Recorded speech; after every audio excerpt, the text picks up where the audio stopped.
তো hello guys, 11/22 তো মুই তোমাক নতুন একটা ইউনিক ব্লগ নিয়ে চলে এসেছু, বুঝাইলেন? ইউনিক ব্লগ তো মুই করছি এই অ্যাপসটারে আছে, এই অ্যাপসটার কিন্তু মানুষ ফটো এডিট করছে, ভিডিও এডিট করছে, সব করছে।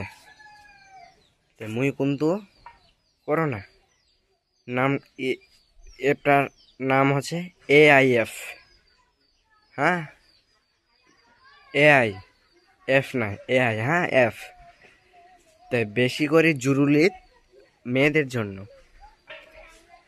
যেরকম শাড়ি তোমাদেরকে শাড়িতে পরা পাচ্ছে, এরকম শাড়ি নেংঠা করতে পারবে, তোমাদের সব কিছু দেখে নেবে।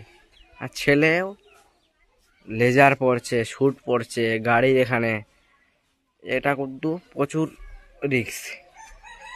পরে কিন্তু দিন রাত কান্দিতে হবে, বুঝতে পারলা?